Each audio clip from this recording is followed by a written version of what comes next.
Rappers and NFL players lost millions to 23-year-old investor. Found dead 2 weeks later in the pool.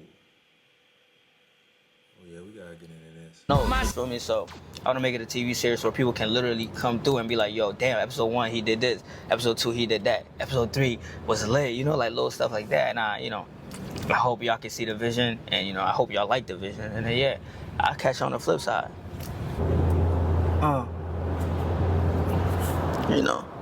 Hey, y'all gotta catch me in real life to see the clarity, man. But I really got this so I can get more clarity on the BS that I hear from people daily. Right here, man, you can expect that, bro. Bro, 23. He flexing, he getting some money. 23 years old, you can expect that. I call these the yin yang twins. Yeah. Okay. Yeah. What you say? 2. Last 7 days, I look. I'm finna show y'all what motivational purpose is only. This ain't flexing. I'm just showing y'all. This the work behind the scenes that niggas get to, you feel me? Last 7 days. We're gonna start off. There you go. All right, cool. Targeting multiple former NFL players. Let's see what that was. Let's see what that was, player. Total sales over time, $2,773. 14 orders, 18 orders fulfilled. 50% returning customer rate. 50% not bad. 2,700? All right, cool. Targeting multiple former NFL players with a fake e-commerce scheme. According to police, the 24-year-old's body was found Friday in the swimming pool of a Harrison Township, New Jersey home by officers making a welfare check. New York Giants linebacker Tay Crowder says he became a victim after connecting with Koulibaly through a friend. I was just every day talking about different investments and different things we could possibly get into. I saw him hanging out with a bunch of different guys that I knew, which, made me feel comfortable. Crowder invested all of his savings, totaling $500,000 in one of Koulibaly's web stores. I would log into the store all the time and just see, how it would work and what was going on. I feel like the more I told him about that. Bro, what? Why the fuck would you invest your total savings of $500,000 into a stranger? You taking too many shots to the head, my nigga. God damn. What is this, that NFL education? The fuck? Buddy tripping. Buddy wildin'. I ain't gonna lie to you. It's a stranger, my guy. Fuck is you putting $500,000 to him for? As many times I kept logging in, the number started going up. Unless you're doing research, in my opinion, fam, the internet bogus for real. In 2026, anybody can create an image online, and it don't necessarily match what they really got going on. The cars, watches, money, houses, whatever, you name it. But it get deeper when the person doing the flexing is somebody you invested millions of dollars with. Imagine giving somebody your hard-earned money because you believe in their business, only to later find out some of the money and purchases they were showing off on YouTube to investors. Oh nah, something getting scratched. Something is getting stretched. Either he getting stretched or his girl, she getting stretched. Somebody getting stretched. Not my hard-earned money. No, sir. Potential clients may have actually been funded by your own pockets and people just like you. But that's what we got here for today's story. A 23-year-old former soccer player was accused of defrauding athletes, rappers, entrepreneurs, and investors out of millions of dollars. Then after the allegations became public, 2 weeks later, he was found dead inside of a pool of a New Jersey home. No arrest has been made. And I waited a week before even speaking on this story because I wanted to see if authorities were going to make any arrest or give more clarity on what happened. But the more I looked into this story, fam, the more alleged victims I found and the more familiar the pattern became.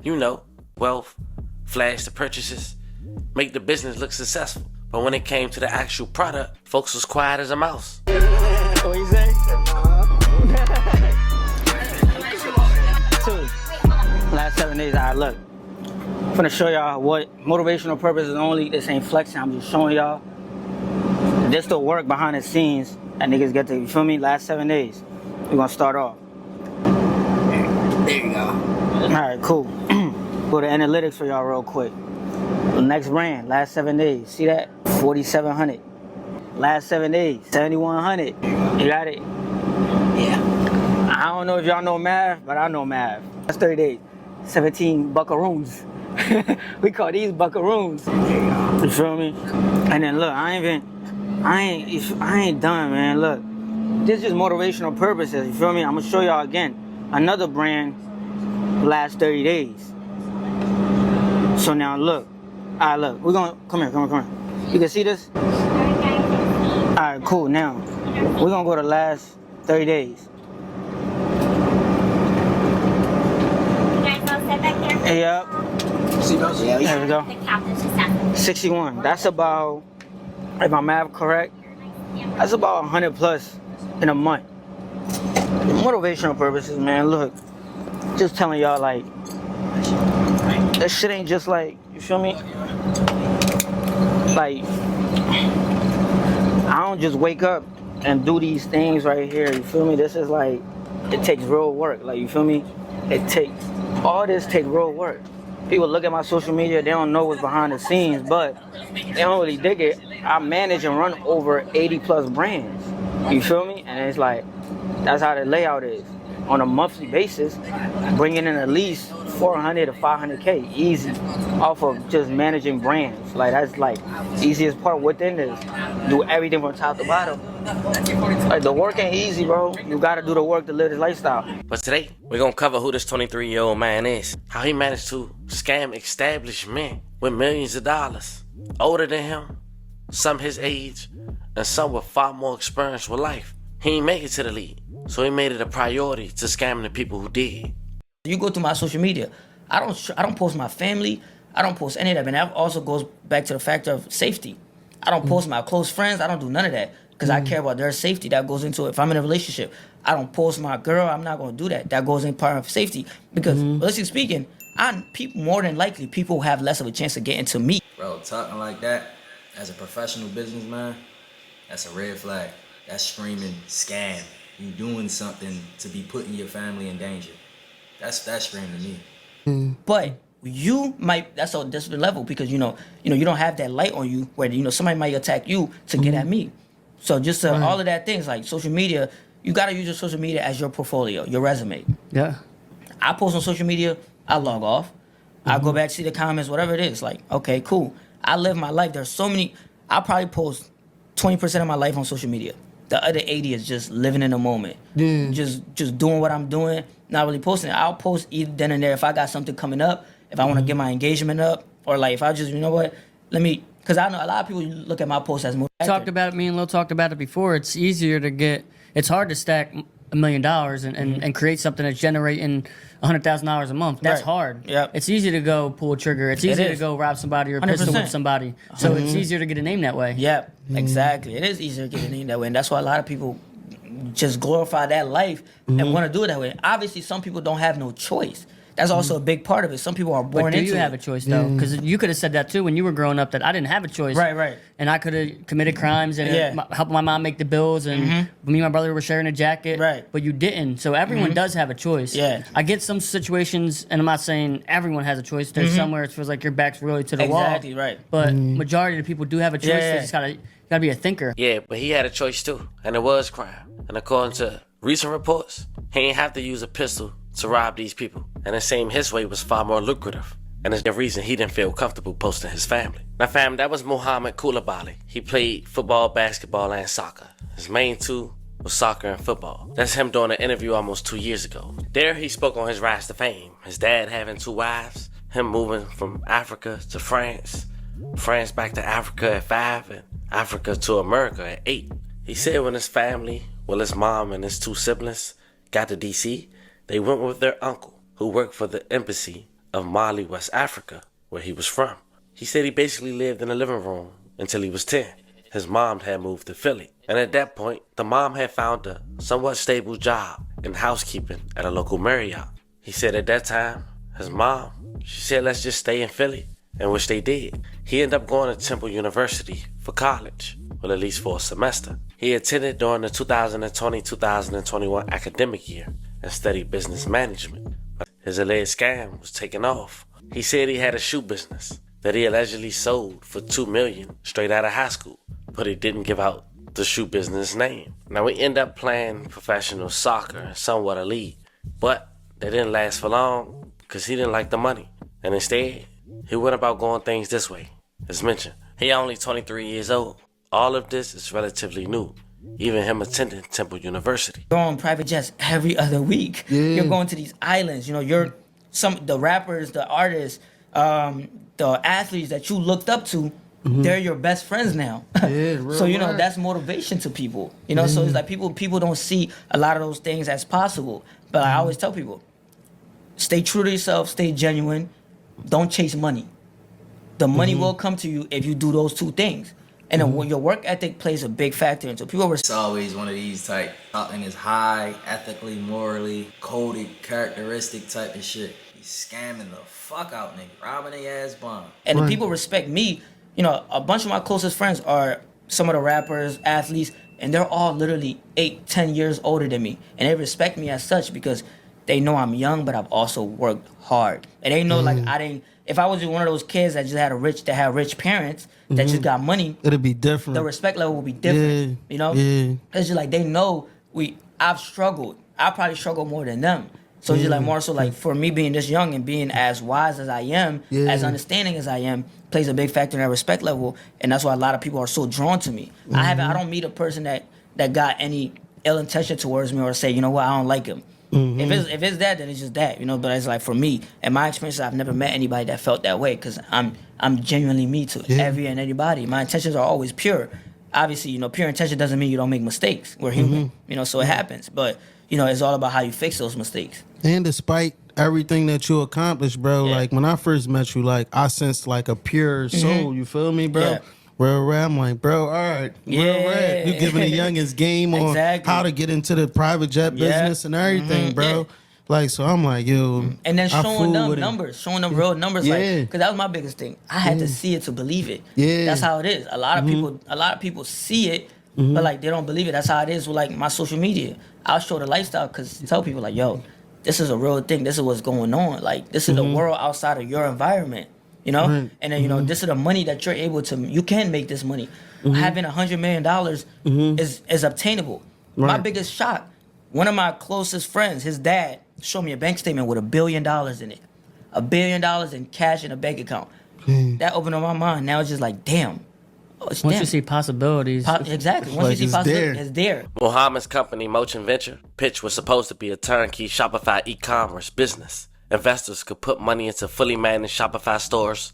According to several players, some of those early investments did produce returns, which is important, fam, because that apparently helped establish trust. Then came the bigger play. Investors were encouraged to put significantly more money into a pool, which was an escrow investment structure. The alleged pitch was basically keep building these Shopify businesses until the company reached a valuation of at least $100 million. Then a group of Middle Eastern venture partners would supposedly buy them out, creating a huge payday. But the only problem, when ESPN contacted the venture partner group that was supposedly connected to the future buyout, they said they never heard of a Muhammad. Former Giant linebacker Tate Crowder said he lost at least $500,000 and told reps like the ESPN it essentially wiped him out. Former NFL running back Matt Breida put $250,000.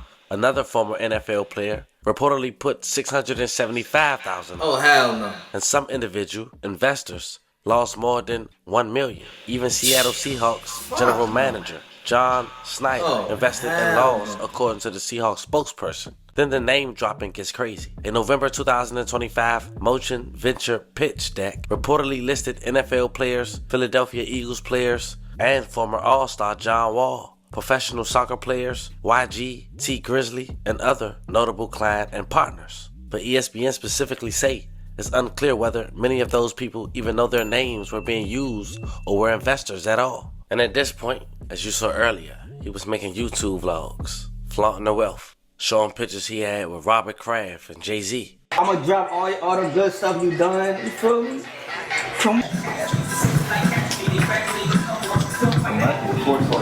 Yeah, I told you got a ticket, boy. Nah, he did get a ticket. Yeah, nigga, you got a ticket. I got some shit on, man. Look, I got Rick's on right here.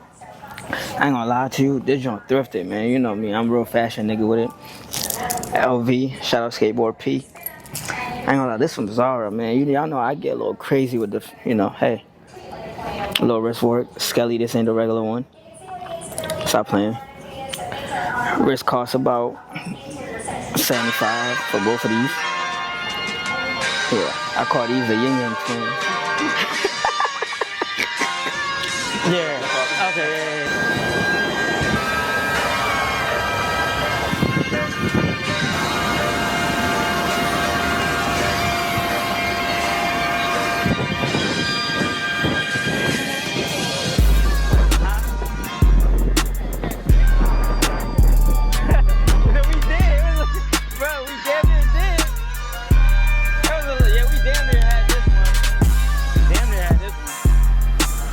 Apparently, after doing my research, the pitch was this. You buy a store, at least $50,000 as a startup. By the 6th month, you make your initial return. Then you make 80% of the profit from that store after. And then 20% goes to Muhammad. It seemed like a fair business model if it was true. We all know nothing constantly goes up. Sales is like a roller coaster, even while trending up. Fam, it's a key player in this that's still alive, that we know about, that most seem to be sweeping under the rug. A former GM, Steve Kim of the Arizona Cardinals. Motion Venture Pitch Desk listed Kim as the Chief Operation Growth Officer. That sound like somebody deeply involved in the company. Kim said he got scammed too, but it wasn't until this operation got exposed. He claims he received no salary, had no control over the company's bank accounts, and ultimately suffered a 7-figure loss himself. His position is that Muhammad used his reputation to make Motion Venture look legitimate.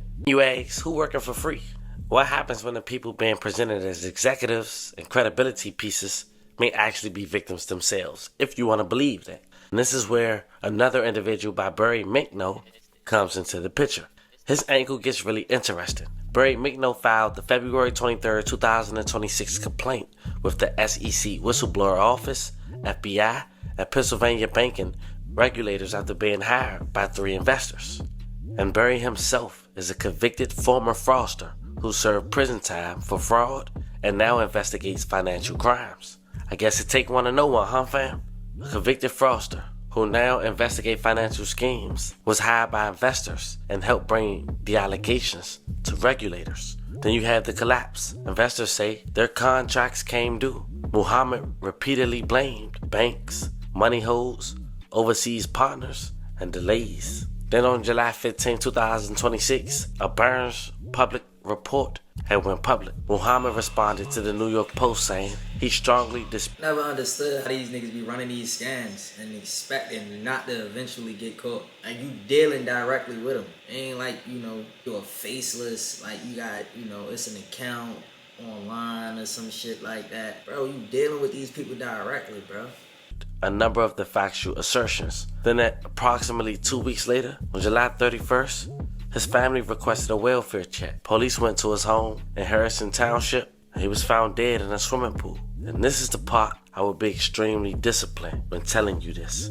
ESPN, local news, have not publicly said he was murdered, had not announced an arrest, and the local county prosecutor's office said, "We have nothing to release on this case." The mysterious circumstances surrounding his death, what authorities have and haven't said about what happened. To alleged mastermind behind $1 million scheme targeting former NFL players and other athletes. Yeah, there's a tough story here. So reportedly the pitch was invest your money in an e-commerce store selling a variety of items and recoup your investment plus a majority of profits. And the numbers looked great, but they were apparently falsified, manually entered by the alleged perpetrator of the scheme, who was found dead and now leaves behind a trail of questions. This morning, authorities are investigating the death of Mohamed Koulibaly, the alleged scammer accused of targeting multiple former NFL players with a fake e-commerce scheme. According to police, the 24-year-old's body was found Friday in the swimming pool of a Harrison Township, New Jersey home by officers making a welfare check after family members called in concerns about his well-being. The discovery coming just weeks after a Barron's investigation named Koulibaly as the organizer of a purported scam that sought to swindle professional athletes by selling them stakes in bogus web stores. The athletes and other investors would buy into these e-commerce shops that seemed to be doing really good business based on the sales logs that they were able to review. But we were able to determine that those transactions were manually input by somebody with access to the back end of these stores. And the purpose of this was to make these athletes think that they had these successful investments in these shops. 3 former NFL players telling the outlet they collectively lost more than $1 million in investments made with Koulibaly. These motherfuckers need financial advisors or something. Like, what? Where's y'all lawyers? Like, how would y'all not? Y'all get all this money and dealing with fake entities. That don't even make sense, bro. Like, y'all supposed to protect y'all bag. Get a lawyer or something, you feel me? If y'all can't handle business yourself. For real. And then months went by, and Mohammed always had a different excuse for why he wasn't paying them, and just realized they were potentially being scammed. Former New York Giants linebacker Tay Crowder says he became a victim after connecting with Koulibaly through a friend. I was just every day talking about different investments and different things we could possibly get into. I saw him hanging out with a bunch of different guys that I knew, which, made me feel comfortable. Crowder invested all of his savings, totaling $500,000 in one of Koulibaly's web stores. I would log into the store all the time and just see, how it would work and what was going on. I feel like the more I told him about that, as many times I kept logging in, the numbers started going up. But his promised payout never came. I don't want anybody else to get involved in anything like this, and whoever has got involved, I just want to come together and make it right. And earlier this year, Koulibaly had denied to Barron's that he was behind any kind of scam, saying that their reporting was, quote, based on a misunderstanding of the technology and that his investors hadn't received returns from their deals because he himself hadn't received expected funds from a planned acquisition of his venture. So far, no criminal charges have been filed connected to the alleged scheme, but Koulibaly's accusers are now hoping they can finally get some long-awaited resolution. Yeah, good that they came forward and talking about this. Yeah. All right, thank you. That ain't coming. God rest his soul. And there you have it, fam. A 23-year-old man accused of convincing professional athletes, executives, and other investors to hand over millions of dollars to a business according to allegations. Wasn't what they believed it was. And what makes this story even crazier is the image behind it. The names, the money, the successful people attached to the company. All of that can make something look legitimate from the outside, even when people involved may not fully know what's happening behind the scenes. Now you got former NFL players saying they lost hundreds of thousands, some investors reportedly losing over $1 million, and people still trying to figure out if there's any way to recover that money. And then before all the questions could be answered, Muhammad was found dead in a swimming pool in New Jersey. As of right now, authorities haven't publicly said exactly what happened to him. And I'm not going to create an answer where there isn't one. If investigators release more information, then we'll deal with the facts when they come. But if there's one thing this story should remind you, somebody looking successful does not mean the investment is successful. The cars, the screenshots, the celebrity names, the lifestyle, none of that replace doing your homework before handing somebody your money. Facts. Man, y'all should know better. Protect that bag. I'll see y'all in the next one.